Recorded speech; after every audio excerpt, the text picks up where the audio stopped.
আমি আমার ভিডিওতে সবচেয়ে বেশি কমেন্ট পাই হচ্ছে কলেজ লাইফ থেকে কিভাবে অ্যাডমিশনের প্রিপারেশন নেব, অথবা যারা এখন ফার্স্ট ইয়ারে আছো বা ভর্তি হওয়া কলেজে অথবা সেকেন্ড ইয়ারে আছো, তো তোমাদের জন্য হচ্ছে মেইনলি এই ভিডিওটা। তো স্পেশালি হচ্ছে এইচএসসি 27-এর জন্য। তো এরপরে যারা দেখবা 27, 28, 29, 30 যারা দেখো না কেন, ভিডিওটা হচ্ছে তোমাদের জন্য। তো hello everyone, welcome back to my channel. আমি তোমাদের অদিতি আপু বলছি। বর্তমানে পড়াশোনা করছি ঢাকা বিশ্ববিদ্যালয়ের অর্থনীতি বিভাগে। আমি 2023-24 সেশনের। তো আজকে কথা বলবো হচ্ছে কলেজ লাইফ থেকে অ্যাডমিশনের যেই সব বই তোমার কাছে থাকা উচিত, মানে কলেজ লাইফ থেকে অ্যাডমিশন প্রিপারেশন কিভাবে নিচ্ছ সেটা তোমার এই ক্ষেত্রে মনে রাখা লাগবে। এমন ভাবে অ্যাডমিশনের প্রিপারেশন নিতে হবে যেটা তোমার এইচএসসি রেজাল্টও ভালো করবে, প্লাস তোমার অ্যাডমিশনের প্রিপারেশন হচ্ছে। কিন্তু এমন কিছু করা যাবে না যেটা কলেজের রেজাল্ট খারাপ হয়ে যাচ্ছে অথবা এইচএসসি রেজাল্ট খারাপ হয়ে যাচ্ছে। তো এটা কেন বললাম, দেখা যায় অনেকেই করে যে একদম কি বলবো এইচএসসি মানে কলেজ লাইফের শুরু থেকে একদম জিকে পড়া শুরু করছে। দেখা যায় জিকে প্রথম বছর খুব জিকে পড়লো, সেকেন্ড ইয়ারে গিয়ে পড়লো না, সেক্ষেত্রে সে জিকে এক বছর ভুলে যাচ্ছে, এটা একটা ব্যাপার। প্লাস সে প্রথম বছরে কিন্তু একাডেমিক পড়াশোনা করতে পারে না, সেক্ষেত্রে কিন্তু তার এইচএসসি রেজাল্টটা খারাপ হয়ে যাচ্ছে। তো তোমার প্রিপারেশন এমন ভাবে নিতে হবে যেন এইচএসসি আর অ্যাডমিশন দুইটাই একসাথে ভালো হয়। তো দেরি না করে চলো আমরা আজকের বুক লিস্টের ভিডিও শুরু করি। তো প্রথমেই বলি, যেসব বই দিচ্ছি সেটা হচ্ছে তোমার টেক্সট বইয়ের পাশাপাশি পড়বা।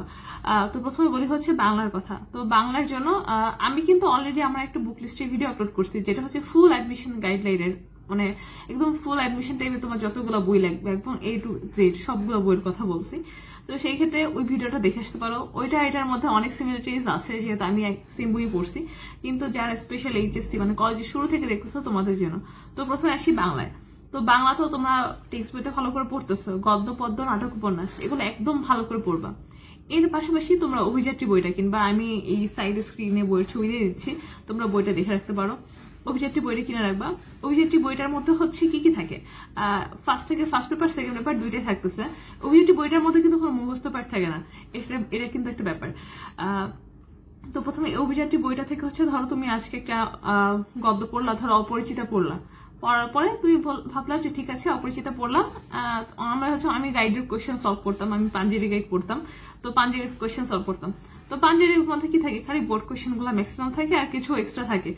তো এই ক্ষেত্রে তুমি যদি গাইড সলভ নাও করো সেক্ষেত্রে কোনো প্রবলেম নাই। গাইড সলভ করার পরে তোমরা আসবে অভিযাত্রী বইটাতে। অভিযাত্রী বইটাতে তুমি অপরিচিতা পড়লাম, ওইখানে অনেকগুলো ডেসক্রিপশন আছে। সেই ডেসক্রিপশন যদি তুমি ভালো করে পড়ো, তুমি কিন্তু তোমার সিকিউ অনেক ভালো লিখতে পারো, সৃজনশীল লেখার কোয়ালিটি অনেক ভালো হয়ে যাবে। এটা আমি বলতেছি, আমি নিজে পড়ছি। তো এটা কলেজ লাইফে আমার কাছে হচ্ছে একটা বই ছিল অ্যাডমিশনের, আমি সেই বইটা ফলো করতাম মানে একদম এইচএস লাইফের শুরু থেকে। তুমি কি করবা, প্রথমে একটা গদ্য পড়লা, গাইড থাকলে গাইড পড়লা, এরপরে আসলে অভিযাত্রী বইটাতে আসার পরে সেক্ষেত্রে তুমি এখানের যে বর্ণনাগুলো আছে সেগুলো পড়লা, এমসিকিউ সলভ করলা। তাহলে তোমার কিন্তু একদম এইচএসসি শুরু থেকে তোমার কিন্তু প্রিপারেশন নেওয়া হয়ে যাচ্ছে অ্যাডমিশনের। এরপরে বাংলা সেকেন্ড পেপার যখন পড়বা, যখন কোনো গ্রামার পড়বা, গ্রামারের রুলস গুলা তোমরা এই থেকে পড়তে পারবা, অভিযাত্রী বই থেকে। এখানে এত সুন্দর করে গ্রামার দেওয়া আছে, তোমার কোনো টিউশনের দরকার নাই। এর তো গেল হচ্ছে বাংলা একদম মুখস্থ, সরি এটা হচ্ছে গেল তোমার বাংলা গ্রামার আর বাংলা গদ্য পদ্যর পার্ট। এরপর হচ্ছে বাংলা মুখস্থ পার্টের জন্য। তো বাংলা মুখস্থ পার্টের জন্য তোমরা টেক্কা বইটা ফলো করতে পারো, টেক্কা অথবা এটিএম। আমি টেক্কা সাজেস্ট করতেছি কারণ এটিএম বইটা একটু বেশি বড় হয়ে যায়। আর তোমরা যদি মনে করো না আমার এগুলো আগে থেকে অনেক ভালো পারি, তো তুমি সেই ক্ষেত্রে এটিএম বইটা ফলো করতে পারো। তো আমি টেক্কা সাজেস্ট করতেছি, বইয়ের ছবি দুটাই আছে দেখো। এরপরে হচ্ছে ইংলিশে আসি। তো ইংলিশটা খুব ইম্পর্টেন্ট। তো আমি সবাইকে জাস্ট বলবো, ইংলিশ টেক্সট বইটা খুব ভালো করে পড়ো, জাস্ট একদম যেন একটা ওয়ার্ড অপরিচিত না থাকে। আমি যখন আমার ফ্রেন্ডদের সাথে বসি এখন কথাবার্তা বলি, তো ওরা জাস্ট বলে যে আমার ইংলিশের প্রিপারেশন খুব ভালো ছিল, মানে ইংলিশ বোর্ড বইয়ের কথা। তো ইংলিশ বোর্ড বই তোমরা ধরো একটা ইউনিট পড়বা, একটা লেসন পড়বা, স্পেশালি লেসন পড়বা। লেসন পড়ার পর সেইখানে একটা ওয়ার্ডের জন্য এমন না থাকে যেটা তুমি জানো না। এটা আমি সবগুলো ভিডিওতে বলি যে টেক্সট বইয়ের একটা ওয়ার্ডের জন্য অপরিচিত না থাকে। ধর একটি লেসন পড়লাম, এরপর তুমি একটা বই আছে সেটার নাম হচ্ছে টেক্সটাইক্স, এটা দেখতে পারো। এটা আমার কাছে আছে, এখনো আছে, আমি টেবিলের উপরে দেখতে পাচ্ছি এখনো। যাই হোক, টেক্সটাইক্স বইটা দেখতে পারবা। তো এখানে লেসন অনুযায়ী সিনোনিম অ্যান্টোনিম দেয়া আছে, অনেক কোয়েশ্চেন দেয়া আছে, এমসিকিউ দেয়া আছে। তো এটা কিন্তু অ্যাডমিশন একাডেমিক দুইটাই ভালো করবে। এরপর হচ্ছে ইংলিশ মুখস্থ পাঠ। ইংলিশ মুখস্থ পাঠ কিন্তু তোমার এইচএসসি তে একটু কম কাজেও বলবো না, কারণ এইচএসসি তে তোমার প্রিপোজিশন আসতেছে, দেন লেখার ক্ষেত্রে তোমার ওয়ার্ড জানা লাগতেছে। তো সেই ক্ষেত্রে তোমার কিছু মেমোরাইজিং পার্ট তুমি কলেজ থেকে ভালো করে শেষ করে রাখো।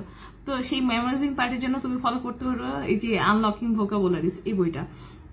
তো দেখো এই ক্ষেত্রে হচ্ছে ইংলিশে কি কি গেল, একটা গেল হচ্ছে তোমার একদম বোর্ড বইয়ের সাথে ফলো করার জন্য টেক্সট টাইপস, আর হচ্ছে আনলকিং ভোকাবুলারিজ।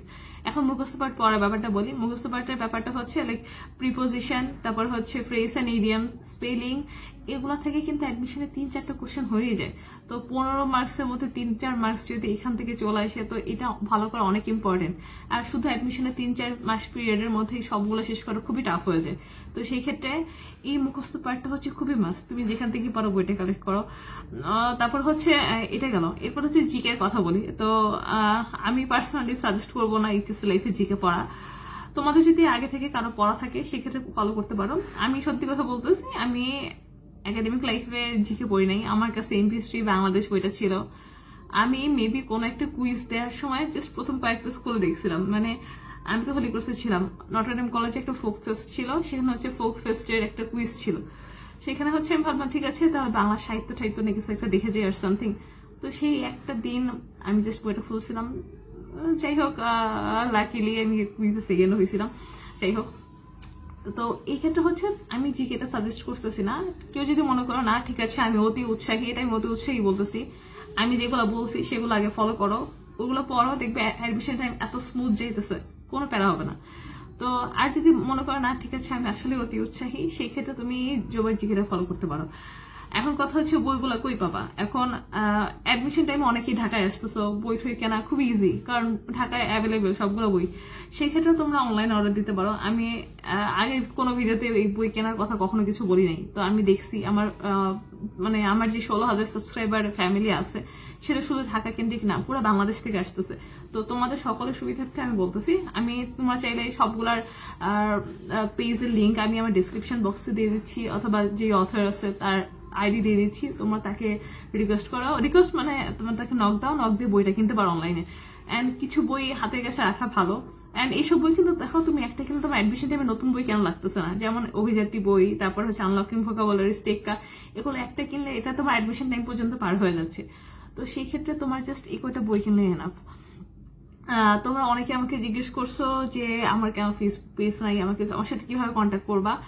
তো তোমার জন্য একটা গুড নিউজ, তোমরা একটু ইজিলি কন্ট্যাক্ট করতে পারবা। আমি এতদিন শুধু আমার ইনস্টাতে ছিলাম অদিতি ঘুমায়।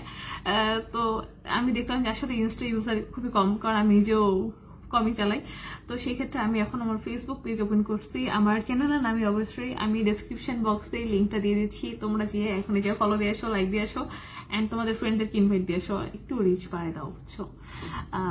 তো আজকের জন্য এইটুকুনি। সাবস্ক্রাইব করো বেশি বেশি করে, ফ্রেন্ডদের সাথে শেয়ার করো। Thanks for watching, by.